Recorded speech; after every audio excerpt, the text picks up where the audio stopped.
Is my screen visible?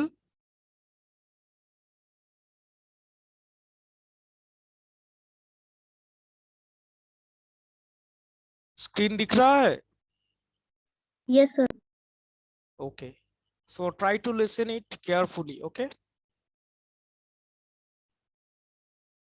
Transmission line का basic जो definition है, transmission line is the device और एक पथ बोल सकते हो या फिर एक फीडर बोल सकते हो जिसके थ्रू एक इलेक्ट्रोमैग्नेटिक वेव और एक high frequency wave one point to another wave पे one point to another point पे ट्रेवल कर सकता है.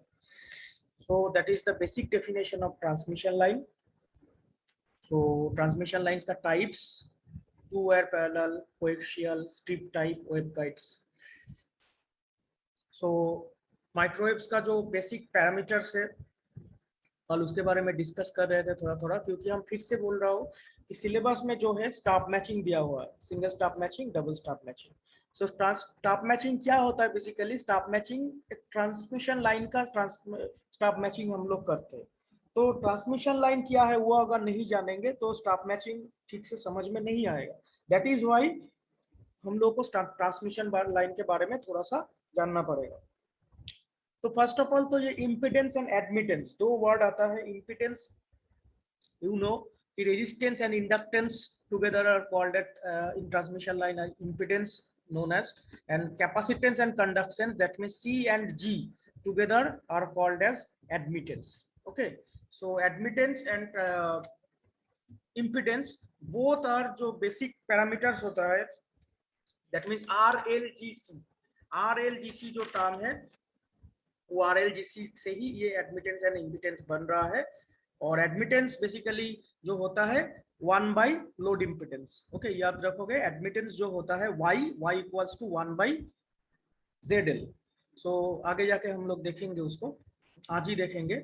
और ये जो बेसिक पैरामीटर्स है, चार ही पैरामीटर्स होता है RLGC. तो उसके बारे में RLGC के बारे में तुम लोग जानते हैं already, resistance, inductance, capacitance and conductance. तो फिर भी जो बेसिक इन टर्म्स ऑफ मतलब ट्रांसमिशन लाइन का रेस्पेक्टिव में अगर बात करेंगे तो फिर क्या होगा? अगर हम लोग लेंथ लेके बात करेंगे, दैट मीन्स रेजिस्टेंस जो है, लास्ट क्लास में भी हम बोल चुके हैं कि जो रेजिस्टेंस है अगर लेंथ तुम ज्यादा इंक्रीज करोगे तो रेजिस्टेंस क्या हो जाएगा? और डेफिनेटली ज्यादा हो जाएगा. दैट मीन्स रेजिस्टेंस लेंथ के ऊपर डिपेंडेंट है. यहाँ पे देखो जो इक्वेशन यहाँ पे जो बन रहा है, R equals to rho L by A. Rho is the resistivity constant and L is the length of the transmission line and A is the cross sectional area. तो क्रॉस सेक्शनल एरिया भी जितना तुम बड़ा कर दोगे क्या होगा? Inversely proportional. That means cross sectional area अगर बड़ा कर दोगे तो डेफिनेटली रेजिस्टेंस घट जाएगा. ओके, यही इसमें बोला गया है. सो स्लाइड हम धीरे धीरे रोल डाउन कर रहे हैं. तो ये रहेगा तुम्हारा YouTube में ये अपलोड होगा, तो तुम लोग चाहोगे तो इसको नोट डाउन करके नोट कर लेना, उसको पॉज करके नोट डाउन कर लेना. So skin effect, this is also a very very important term according to your resistance and resistivity. I think you know this concept. That means ये जो temperature and frequency, इसके साथ भी current का relation है. Okay, हम लोग अभी तक क्या देखे इसके ऊपर में, जैसे R equals to rho L by A, that means transmission line का लेंथ हो गया, ट्रांसमिशन लाइन का क्रॉस सेक्शनल एरिया हो गया. बट उसका जो फ्रीक्वेंसी है, उसका जो टेम्परेचर है, उसके साथ भी ये करंट फ्लोइंग का कुछ रिलेशंस है. ओके, इसी को ही मतलब कैसे होता है इसी के ऊपर डिपेंडेंट होकर हम लोग स्किन इफेक्ट को डिफाइन करते हैं. सपोज देखो यहाँ पे जो है temperature and the frequency of the current are the main factors that affect the resistance of a line. The resistance of a conductor varies linearly with the change in temperature, whereas if the frequency of the current increases, the current density towards the surface of the conductor also increases. Okay, that means अगर frequency को तुम ज्यादा increase कर दे रहे हो तो फिर ये जो करंट है वो सरफेस एरिया में, सपोज एक राउंड एक हॉलो पाइप जैसा अगर तुम लोग मानोगे, सपोज एक हॉलो पाइप है. ओके, मतलब एक ट्रांसमिशन लाइन है. तो फ्रीक्वेंसी जितना तुम इंक्रीज कर रहे हो, फ्रीक्वेंसी तुम जितना इंक्रीज कर रहे हो उतना क्या हो रहा है, करंट का जो पाथ है वो सरफेस एरिया के साइड से मतलब ज्यादा होने लग रहा है. ठीक है, compare to center line. Compare to center line. That means frequency अगर नॉर्मल है या फिर लो है, the current density towards the center towards the conductor is the center, ठीक है। दैट मीन्स सेंटर के थ्रू उस केस में फ्लो होगा जब फ्रीक्वेंसी कम। लेकिन अगर तुम फ्रीक्वेंसी को इंक्रीज कर दे रहे हो तो उस केस में एक नेचर होता है। ये बेसिकली जब तुम लोग का हॉल इफेक्ट हुआ था, आई डू नॉट नो हम तुम लोग का क्लास लिए थे या नहीं, तो उसमें ये बहुत इंटरेस्टिंगली डिस्कस हुआ था आई थिंक। तो करंट कैसे मतलब सरफेस के साइड्स में फ्लो होता है, इसका जो फिजिक्स है वो हॉल इफेक्ट में डिस्कस हम किए थे। तुम लोग अगर क्लास ले चुके हैं तो वो डेफिनेटली हम बोले। तो जो भी है, तो इतना अभी मानो कि जो फ्रीक्वेंसी है वो अगर हाई कर देंगे तो करंट जो है सरफेस एरिया के साथ साथ सरफेस एरिया के साइड से ज्यादा फ्लो होने लगेगा। सो ये जो टर्म है इसी को मतलब स्किन इफेक्ट बोला जाता है। जो लास्ट जो है लिखा हुआ है देखो कि this means more the current flow towards the surface of the conductor, it flows less towards the center, which is known as the skin effect. Okay, that means more current will flow towards the surface। दोनों में एक साथ मतलब एकदम high concentrated एकदम equal uniform form में। That means एक अगर तुम्हारा क्रॉस सेक्शनल एरिया है उसमें इक्वल फॉर्म में मतलब सारा जगह से एकदम सेम करंट फ्लो हो रहा है, ऐसा नहीं है, ठीक है। समटाइम्स सेंटर के थ्रू भी ज्यादा फ्लो हो सकता है, समटाइम्स स्किन मतलब जो सरफेस है, सरफेस को बेसिकली यहाँ पे स्किन से बोला जा रहा है, ओके स्किन, तो उसके थ्रू ज्यादा फ्लो हो रहा है। आई थिंक क्लियर हुआ है। और फिर से हम बोलना चाहेंगे ये जो तुम लोग का पीडीएफ है ये हम नेट से लिए हैं। सो ट्यूटोरियल्स पॉइंट्स का ये पीडीएफ है, सो नेट पे फ्रीली अवेलेबल है, तुम लोग भी डाउनलोड कर सकते हो। So I have taken help from this site. So इसका जो फुल क्रेडिट है तो वो इस ऑर्गेनाइजेशन को ही जाता है। As I am in open public platform तो इसीलिए क्रेडिट बोलना पड़ता है। Okay, so next inductance, that means L. ये भी तुम लोग जानते हो, ये बेसिकली क्या है देखो। In an AC transmission line the current flow sinusoidally, एक साइनोसॉइडल वेव फॉर्म में करंट फ्लो होता है, and the current induces a magnetic field perpendicular to the electric field which also varies sinusoidally। okay, that means एक current जब flow हो रहा है तो उसमें साथ ही साथ electromagnetic field and electromagnetic field में मतलब electric field and magnetic field perpendicularly वो भी प्रोग्रेस करता है। ओके, किसी जगह पे मतलब इलेक्ट्रिक फील्ड ज्यादा होता है, किसी जगह में मैग्नेटिक फील्ड कम, किसी जगह में मैग्नेटिक फील्ड ज्यादा तो किसी जगह में इलेक्ट्रिक फील्ड कम। तो उसी के रेस्पेक्टिव में बाद में हम लोग देखेंगे कि पोलराइजेशन इफेक्ट। ओके, पोलराइजेशन कैसे होगा तो ये इसके ऊपर बेस करके कि किस फॉर्म में मतलब ये वेरी हो रहा है।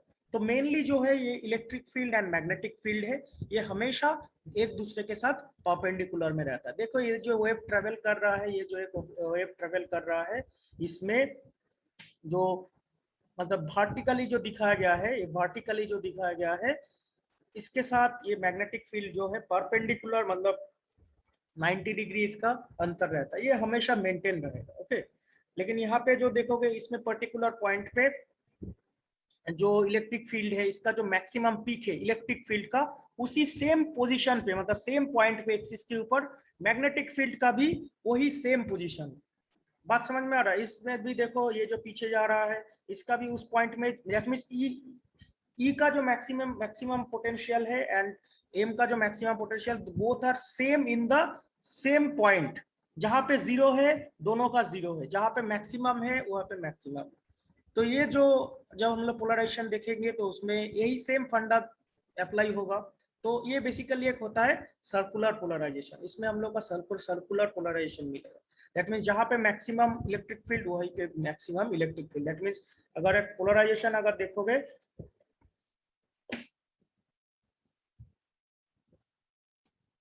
पर्टिकुलर एक एक्सिस के पास, एक्चुअली माउस से ड्रॉ करना बड़ा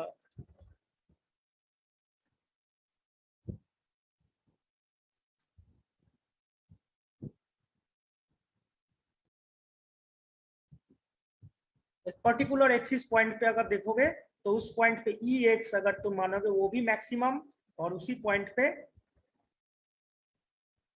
मेरा मैग्नेटिक फील्ड भी, ठीक है। एक जगह पे अगर ई अगर मानोगे, एक साइड को एम मानोगे, तो एक पर्टिकुलर पॉइंट पे बोथ आर मैक्सिमम, तो उस केस में ये सर्कुलर पोलराइजेशन बनता है। और ये अगर डिफरेंट डिफरेंट हो जाएगा तो उस केस में इलेक्ट्रिकल हो जाएगा, लीनियर पोलराइजेशन हो जाएगा, different different type of shape हम लोग को मिलता है। Okay, so going to the next.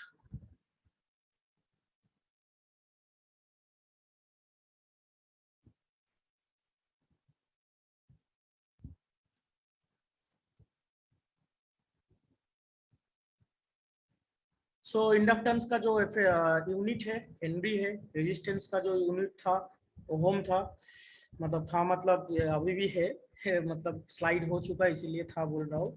So resistance, unit of resistance is ohm, inductance का यूनिट है henry, and conductance, basically conductance क्या है? Conductance is denoted by G and it is related with some leakage current. Okay, some leakage current. That means it is the opposite of resistance बोल सकते हो, kind of thing. So देखो क्या लिखा हुआ है कि there will be a leakage current between the transmission line and the ground. Okay, and also between the phase conductors. That means conductor के अंदर कुछ कुछ लीकेज करंट होता है. Leakage current is due to what? You know that it is just due to of minority areas. Okay, minority areas के वजह से हम लोग का लीकेज करंट मिलता है. So this small amount of leakage current generally flows through the surface of the insulator. Inverse of this current is termed as is conductance and it is denoted by G. The flow of line current is associated with inductance and the voltage difference between the 2 points is associated with the capacitance. Inductance is also associated with the magnetic field and capacitance is the associated with the electric field. ये notation बहुत ही important है, याद रखोगे.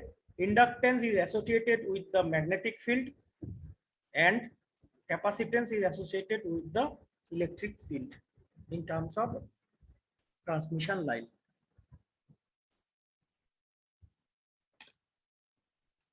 Next, capacitance. Capacitance भी जानते हो तुम लोग, it is a kind of two plates, basically एक ट्यूब्स, इसमें दो पोलरिटी होता है प्लस एंड माइनस, एंड बीच में कुछ डाइलेक्ट्रिक मटेरियल्स रहता है जो कि हम लोग का कुछ चार्ज होल्ड करता है और बाद में उसको हम लोग रिस्टोर भी कुछ कर सकते हैं. सो इसमें जो बेसिक इसका डेफिनेशन हो गया कि the voltage difference between the face conductors. Okay, face conductors voltage difference मतलब दोनों जो प्लेट उसमें कुछ पोलरिटी रहता है जो हम बोल रहे हैं plus and minus, so it gives rise and electric field between the conductors.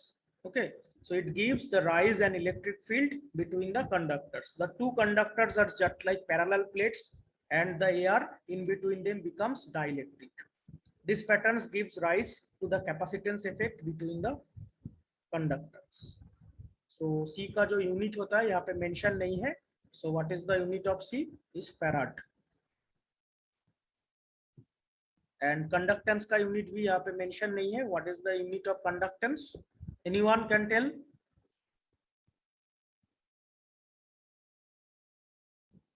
Conductance का यूनिट क्या है? साइमेंस या फिर सीमेंस उसको हम लोग बोल सकते हैं. तो लास्ट क्लास में तो हम बोले already. So siemens S. Okay, so now कुछ कैरेक्टरिस्टिक्स के बारे में हम लोग स्टडी करेंगे कि ट्रांसमिशन लाइन का कुछ कुछ प्रॉपर्टीज के बारे में इंपॉर्टेंट है. सो देखो, सबसे पहले तो इसका जो प्रॉपर्टी, मेन प्रॉपर्टी आता है that is the characteristic impedance. Okay, यहाँ पे स्लाइड पे तो लिखा हुआ है ही, बट कैरेक्टरिस्टिक इम्पीडेंस मींस कोई भी चीज का एक अपना एक फॉर्मेशन या फिर अपना एक प्रॉपर्टीज होता है. तुम चाहे एक कोएक्सियल लाइन ले लो, चाहे तुम एक कॉपर वायर ले लो, तो हर एक मतलब जो लाइन है या फिर मीडियम है उसका एक अपना एक क्या बोलेंगे, अपना एक प्रॉपर्टीज रहता है. ठीक है, अपना एक नेचर रहता है. जैसा मान लो तुम लोग सब कोई अपना अपना, तुम लोग का हर एक का एक इंडिविजुअल कैरेक्टरिस्टिक्स है, हम एक इंडिविजुअल आइडेंटिटी है, वो एक दूसरे से अलग है. ठीक है, तो यही जो होता है ना, मतलब जस्ट हम एक एग्जांपल के दौर में बोलना चाह रहा हूँ कि हर एक जो लाइन है उसका एक अलग ही पैटर्न रहता है, ठीक है। तो तुम अगर मान लो गोल्ड गोल्ड का एक वायर लोगे, तो उस गोल्ड का वायर से एक तुम एक ट्रांसमिशन करना चाह रहे हो, मतलब नॉर्मल एक ट्रांसमिशन, और एक एल्यूमिनियम का वायर ले रहे हो, तो दोनों में कुछ अंतर होगा ना। बात समझ में आ रहा है? सो ये जो मतलब डिफरेंशिएशन है, ये डिफरेंशिएशन हम लोग इस ट्रांसमिशन लाइन के केस में कैरेक्टरिस्टिक्स इम्पीडेंस नाम से ही जानेंगे हम। मतलब ये तुम लोग को समझाने के लिए बोल रहे हैं। तो अगर टेक्निकली इसको बोलोगे तो उसमें कैसे बोलोगे कि देखो उसमें ऊपर में लिखा हुआ है, if a uniform lossless transmission line is considered. ये बहुत ही एक इम्पोर्टेंट टाइटल है कि लॉसलेस कंडीशन इसमें डिनोट किया गया है। Okay, there are several conditions. एक लॉसलेस हो सकता है, एक डिस्टॉर्टेड हो सकता है उस लाइन में, मतलब वो किस सिचुएशन में वो लोकेट कर रहा है। अगर टोटली लॉसलेस है दैट मीन्स उसमें कोई भी लॉस नहीं होगा, मतलब जो पावर हम दे रहे हैं वो टोटली एंटायरली फ्लो होके सोर्स मतलब लोड के तरफ जा रहा है। That means the entire power is delivered from the source to load. ये मेरा हो गया लॉसलेस का डेफिनेशन। अगर कोई उसमें कुछ प्रॉब्लम है या फिर लोड अगर शॉर्ट सर्किट है, देखेंगे अभी देखेंगे, लोड अगर शॉर्ट सर्किट है तो उस केस में टोटल कुछ हम लोग का लॉस मिलेगा, तो उस केस में ये कंडीशन मतलब अलग हो सकता है। तो नॉर्मली जब हम लोग इसको डिफाइन करेंगे तो ये लॉसलेस वर्ड जो है इसको ध्यान में रखना, लॉसलेस लाइंस को लेके हम लोग इसको कंसीडर करेंगे। Okay, so in a uniform lossless transmission line is when a uniform lossless transmission line is considered for a wave traveling in a one direction, the ratio of the amplitudes of voltage and current along that line which has no reflections is called as characteristics impedance. Okay, that means simple भाषा में जब एक lossless line में एक power source to load तक बिना कोई reflection का फ्लो हो रहा है, तो उसका उस केस में जो वोल्टेज एंड करंट का जो उसका रेशियो होता है वही मेरा कैरेक्टरिस्टिक इंपीडेंस का definition. Clear? That means Z not से हम लोग उसको डिनोट करते हैं, जेड जीरो या फिर जेड नॉट जो भी बोलो, Z not equals to under root of voltage wave value by current wave value. Very very important. इसको अगर हम लोग मैथमेटिकली अगर डिफाइन करेंगे तो Z not is equals to R plus J omega L by G plus J omega C. देखो यहाँ पे आर एल जी सी जो है that are the basic parameter of the transmission line. That means एक transmission line को characterise करने के लिए ये चार पैरामीटर ही काफी है। R resistance, L inductance, G conductance, C is the capacitance. Okay, now तुम लोग बोलोगे सर ये जे एंड ये सब कहाँ से है? That is considered in a complex domain. Okay, that means एक होता है रेजिस्टिव पार्ट, मतलब जो एक नॉर्मल केस में हो सकता है, आइडियल केस में हम लोग का एक कॉम्प्लेक्स सिचुएशन नहीं आएगा। लेकिन अगर तुम लोग मतलब हर जो रियल फैक्टर है, हम अभी अभी स्मिथ चार्ट देखेंगे, तो जो रियल फैक्टर मतलब अगर ये situation is not ideal case, okay, so उस केस में रियल केस में तो उस केस में तुम्हारा ये जे एंड ओमेगा टर्म ये सब नहीं आएगा। लेकिन अगर ये तुम अगर कोई एक प्रैक्टिकल केस लेकर डील करोगे तो there must be some complex part. So उस केस में हम लोग का R plus J omega L by G plus J omega C. Very very very very important notation है, याद रखना पड़ेगा। सो एग्जाम में समटाइम्स क्वेश्चन पूछा जाता है, एक मान लो ट्रांसमिशन लाइन दिया हुआ है तो ये फॉर्मूला से मेनली मतलब क्वेश्चन पूछा जा सकता है कि आर एल जे ओमेगा सब वैल्यू दिया हुआ रहेगा एंड तुम लोग को जेड नॉट फाइंड आउट करने के लिए बोला दिया जाएगा, या फिर कोई जेड नॉट दिया हुआ है, बाकी कुछ इसमें आर का वैल्यू, जी का वैल्यू, एल सब दिया हुआ, मान लो कोई एक नहीं दिया हुआ रहेगा, सपोज एल नहीं दिया हुआ रहेगा, बाकी सब कुछ दिया हुआ है, तो from this equation you can find out the value of this that particular thing. Okay, so for a lossless line R0, सो यही जो मतलब इक्वेशन है, इस इक्वेशन से ही तुम्हारा ये डिफाइन हो रहा है, ठीक है। हाउ? देखो ये लॉसलेस लाइन के लिए ये जो इम्पिडेंस है, ओके, सो इम्पिडेंस में हम लोग मतलब कैरेक्टरिस्टिक्स इम्पिडेंस को R0 से डिनोट कर रहे हैं, और by under root of lossless line में क्या होगा, लॉसलेस लाइन लॉसलेस लाइन का ये मीनिंग से ही समझ में आ जा रहा है कि इसमें कोई लॉस नहीं है, that means there is no resistance, right. अगर नो रेजिस्टेंस है that means R is totally zero. तो रेजिस्टेंस अगर नहीं है तो उस केस में कंडक्टेंस जी भी टर्म वैनिश हो जाता है, तो उस केस में मेरा हो जाएगा √L/C। ओके, इसमें कॉम्प्लेक्स पार्ट को हम लोग इग्नोर किए हैं। So for a lossless that means simple lossless line में तुम्हारा कोई रेजिस्टेंस पार्ट नहीं है, रेजिस्टेंस नहीं है तभी ना जाके लॉस नहीं हो रहा है कुछ भी। अगर something resistance is will be there then there must be some loss. तो क्लियर हुआ ये जो कैरेक्टरिस्टिक इम्पिडेंस है। सो नॉर्मली एक कोएक्सियल लाइन का जो इम्पिडेंस होता है ये तुम लोग का याद रखना चाहिए। समटाइम्स मतलब पूछा जाता है इंटरव्यू में या फिर कि कोएक्सियल लाइन का क्या होता है, या फिर नॉर्मल हम लोग जो लाइन मतलब घर में जो यूज करते हैं ना सारा जो वायर्स, तो क्या रहता है बेसिकली हम लोग का ये 50 ओम रहता है। इसका जो वैल्यू होता है 50 to 60 ohm in India.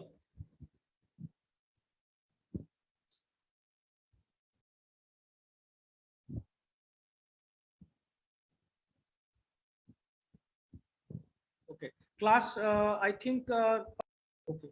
So impedance matching is also, the purpose of main thing that why we do impedance matching for maximum power transfer. Okay, so there are two conditions, very very important, तुम लोग को ये जानना जरूरी है, तुम लोग इसको नोट डाउन करके रखोगे।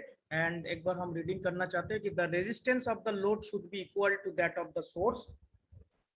दैट मीन्स जो लोड रेजिस्टेंस है उसको इक्वल होना पड़ेगा सोर्स के साथ। And the reactance of the load should be equal to that of the source but the opposite in sign. ठीक है, वो भी अभी जब हम स्टार मैचिंग डिस्कस करेंगे तो उसमें आइडिया और भी क्लियर हो जाएगा। दैट मीन्स जब जो रिफ्लेक्टेड वेव्स है वो आउट ऑफ फेज होना पड़ता है। अगर वो reflected wave out of phase होता है that means 180 degree out of phase, so वो एक दूसरे को कैंसिल करता है। And out of phase and same in magnitude same रहेगा, लेकिन वो अगर कंडीशन रहेगा तो उस केस में वो जो फॉरवर्ड वेव एंड जो रिफ्लेक्टेड वेव है उसको एक दूसरे को कैंसिल करके वो उसको जीरो कर देता है। सो अभी जब उसको हम डायग्रामेटिकली समझाएंगे और भी क्लियर हो जाएगा। बाकी देखते हैं और क्या पैरामीटर्स है। रिफ्लेक्शन कोएफिशिएंट्स, तो ये सब जो टर्म है, ठीक है, ये सब जो टर्म है रिफ्लेक्शन कोएफिशिएंट अभी देखोगे। इसके बाद आएगा standing wave ratio, very very important one microwaves के रेस्पेक्ट में। बहुत बार क्वेश्चन एग्जाम में पूछा जाता है, what do you mean by reflection coefficient, what do you mean by VSWR, voltage standing wave ratio, and what are the relations in between them?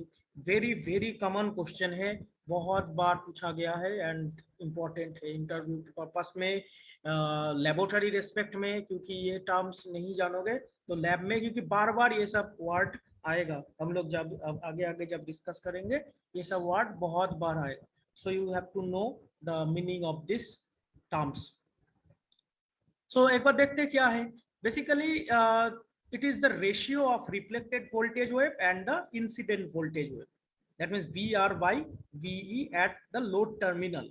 Okay, so if the impedance between the device and the transmission line don't match with each other, then the energy gets reflected. The higher of the energy gets reflected, the greater will be the value of reflected coefficient. Simple अगर आसान भाषा में अगर तुम लोग को बोलेंगे, suppose एक लोड रेजिस्टेंस है, लोड रेजिस्टेंस ZL,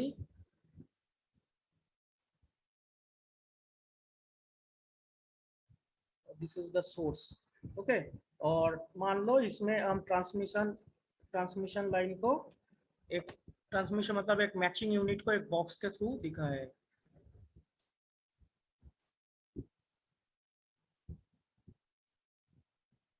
तो क्या हो रहा है यहाँ पे देखो, लोड हो रहा हो गया।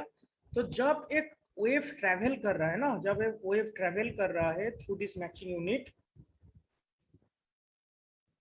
ये अगर प्रॉपरली यहाँ पे Z0 है, मेरा कैरेक्टरिस्टिक्स इंपिडेंस Z0 है, this is ZS source impedance. That means ये हो गया सोर्स इंपिडेंस, ये हो गया ट्रांसमिशन लाइन का impedance Z0 and this is the load resistance. तो we know as per the condition पहले क्या वो लिखा हुआ था कि ZL equals to ZS। Okay, so ZS basically Z0 के इक्वली हम लोग को करना पड़ता है मैच करके, तो हम लोग यहाँ पे ZL इक्वल्स टू Z0 ही लिख रहे हैं। That means when ZL equals to Z0 क्या हो जाएगा, मेरा line completely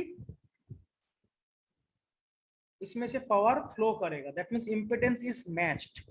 but when ZL is not matched with Z0, उस केस में ZL और Z0 दोनों का इंपेडेंस अलग अलग है, तो क्या होगा उस केस में, ये जो कुछ पावर जो डिलीवर कर रहा है वो टोटल मतलब तुम्हारा लोड रेजिस्टेंस के पास डिलीवर नहीं। Suppose you have an antenna in this ZL, तो इस एंटेना से पूरा पावर जो है डिलीवर या ट्रांसमिट नहीं करेगा, कुछ पावर वो फिर से रिफ्लेक्ट बैक कर देगा। तो जितना तुम्हारा मिसमैच होगा उतना ज्यादा तुम्हारा रिफ्लेक्शन होगा, और जितना ज्यादा रिफ्लेक्शन होगा obviously you will get the large number of reflection coefficient value। okay, so जितना ज्यादा तुम्हारा मिसमैच होगा उतना ज्यादा हम लोग का रिफ्लेक्शन होगा, जितना ज्यादा रिफ्लेक्शन हम लोग को मिलेगा उतना ज्यादा हम लोग का रिफ्लेक्शन कोएफिशिएंट का वैल्यू होगा। देखो लास्ट लाइन जो लिखा हुआ है, the greater will be the value, the higher the energy gets reflected, the greater will be the value of reflection coefficient। समझ में आया? हम लोग का रिफ्लेक्शन कोएफिशिएंट अच्छा से समझ में आ गया है, क्या हुआ है क्लास खत्म होते चल का वैल्यू, और 4 आ जाएगा बंद हो जा। ये VSWR मेंशन करेंगे।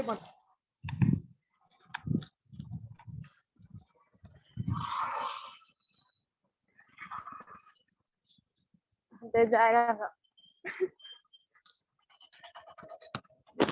पूरा थोड़ा सा तीन का नहीं है ट्राई कर।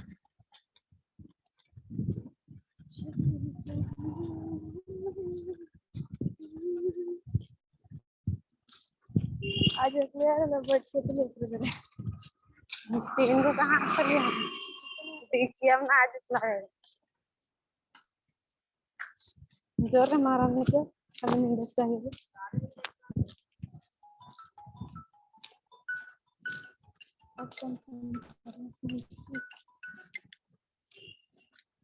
Hello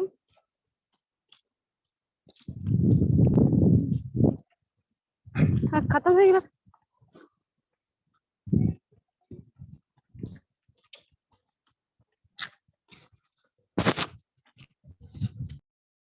Babita Kumari, mute your microphone. I think you are outside of your home. Okay, so हम लोग impedance matching and characteristic impedance and transmission line का जो पैरामीटर्स है and क्यों impedance matching किया जाता है इसके बारे में एक brief idea हुआ। क्लास अभी तक कंप्लीट नहीं हुआ है, ठीक है, विल कंटिन्यू बिकॉज इसका जो नेक्स्ट क्लास है वो शायद तुम लोग का अभी तक स्टार्ट नहीं हुआ है। कोई लिंक आया हुआ है क्या कंप्यूटर नेटवर्क का?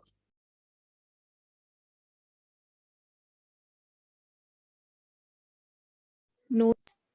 Okay, so we can continue one more session. Okay, जितना क्योंकि लास्ट वीक में क्लास नहीं हुआ था तो थोड़ा सा खींचना भी पड़ेगा। Okay, so if I ask actually class कैसे तुम लोग करते हो? तुम लोग का लाइव एग्जाम्पल अभी अभी मिला है ना, जस्ट गिविंग द अटेंडेंस और क्लास जस्ट ऑन करके रखना। ओके, इसके बारे में हमको और कुछ बोलना नहीं है। I am very much tired of it. So इससे अल्टीमेटली लॉस स्टूडेंट का ही है, ठीक है। थोड़ा बहुत अगर सीरियसली नहीं कर रहे हो, इतना दिन बाद क्लास हो रहा है, देन इसमें I know that you are very busy in your life also, but still this part is also very important, ठीक है, क्योंकि इसके ऊपर आगे तुम लोग का फ्यूचर जो है कम्प्लीटली डिपेंड करेगा कि तुम लोग कितना कुछ सीखे हो। और तुम लोग अगर फील होता है कि ये उतना ज़्यादा मायना नहीं रखता है तुम लोग के लिए, दैट्स टोटली योर विश। हो ही सकता है कि तुम लोग का कोई अदर पार्ट में इंटरेस्ट है। जरूरी नहीं है कि हर एक स्टूडेंट को इंजीनियरिंग में एडमिशन लेने के बाद इसी में चर्चा उनको उसको करना होगा। वो हो ही सकता है कोई अलग एग्जाम के लिए तैयारी कर रहा है। तो you are now enough mature, and इसमें हमको डेली डेली बोलना भी अच्छा नहीं लगता है, बट जो भी कर रहे हो सोच समझ के करोगे, ठीक है। दैट यही हमको बोलना रहता है। ओके सो एक अगर हम कोई एक स्टूडेंट को अगर एक पूछना चाहेंगे, Kavita Kumari, are you there? Kavita Kumari 5017।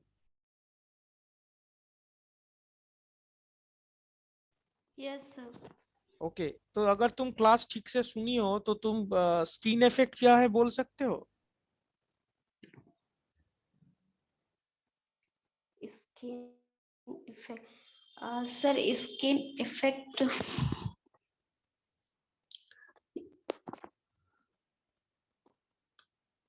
इसी हेलो वीडियो, सर। हाँ I am listening to you, and इसी क्लास में मतलब थोड़ा सा डिस्कस हुआ था।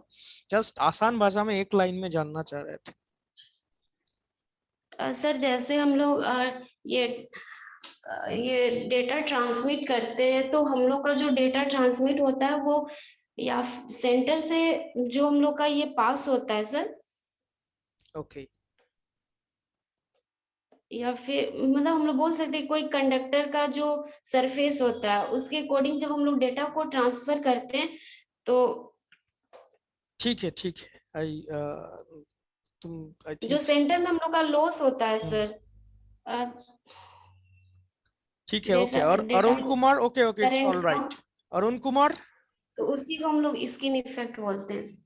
सर और हाँ, सर जब सरफेस पे ज्यादा करंट फ्लो करने लगता है और सेंटर पे फ्लो नहीं करता, उसको स्किन इफेक्ट कहते हैं sir. Is there more the any, current flow through the surface and less flow in the center is is called. there any dependency in the frequency? Frequency के साथ कोई relation है या नहीं? यस सर, है sir. तो वही हम जानना चाह रहे थे मेनली। ठीक है। कैन एनीबॉडी टेल फ्रीक्वेंसी के साथ कैसे ये वेरी करेगा? स्क्रीन सरफेस के थ्रू जाएगा या सेंटर के थ्रू जाएगा?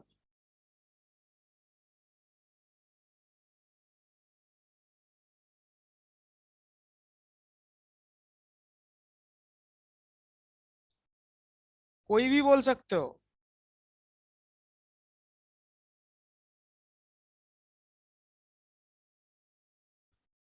क्लास में बोला तो गया है कि जिस जब एक कोई भी एक कंडक्टर है या फिर वेवगाइड है, ट्रांसमिशन लाइन है, whenever you are increasing the frequency, okay, जितना तुम फ्रीक्वेंसी को इंक्रीज करते चले जाओगे, एट दैट टाइम साइमल्टेनियसली तुम्हारा जो पहले लो फ्रीक्वेंसी में सेंटर के थ्रू मतलब पास होना चाहिए, ठीक है, कोई भी एक फ्लो हो रहा है करंट का, इलेक्ट्रॉन्स का मूवमेंट हो रहा है, सेंटर से होना पड़ेगा। लेकिन as you are increasing the frequency, as per the nature of electrons, there are some physics, definitely I'm not discussing here it, so उसके चलते क्या होगा, वो जो सेंटर के थ्रू जो इलेक्ट्रॉन्स का मूवमेंट हो रहा था जिसको हम लोग करंट बोल रहे हैं, वो क्या हो जाएगा, सेंटर की जगह पे हम लोग का धीरे धीरे सरफेस की तरफ बढ़ने लगेगा। ठीक है, जितना तुम फ्रीक्वेंसी को हाई करने लगोगे तो एक टाइम ऐसा आएगा कि जिसमें सेंटर के थ्रू मतलब हॉलो मतलब कोई भी एक पाइपलाइन अगर तुम कंसिडर करोगे जैसा हम ड्रॉ कर रहे थे, उसका टोटली मतलब आउटर सरफेस के थ्रू, ठीक है ना, इसीलिए स्किन बोला जा रहा है। स्किन मतलब क्या, बॉडी का स्किन कहाँ पे किसको बोला जाता है ना, जो हम लोग का मतलब शरीर का सबसे ऊपर का लेयर होता है उसी को स्किन बोलते हैं। तो डेफिनेटली लाइकवाइज जो भी एक जो लाइन है या फिर तुम्हारा पथ है, उसका एकदम जो ऊपरी जो ऊपर का जो सेक्शन है उसी के थ्रू फ्लो हो जाता है, फ्लो करता है जब तुम फ्रीक्वेंसी को इंक्रीज करने लगते हो। ठीक है, तो ये जो प्रॉपर्टीज है इसी को स्किन इफेक्ट बोला जाता है। 1 नंबर या 2 नंबर के लिए इंपॉर्टेंट क्वेश्चन है। ठीक है, फिजिक्स में भी काफी बार पूछा गया है, पूछा जाता है कि स्किन इफेक्ट क्या होता है। ओके सो ये वीडियो का टाइम कट हो जाएगा, so join in the same link again, and there will discuss some about the VSWR, जो कि बहुत ही इंपॉर्टेंट है, वोल्टेज स्टैंडिंग वेव रेशियो, उसके बारे में थोड़ा सा चर्चा करेंगे। ठीक है, so join it in the same link.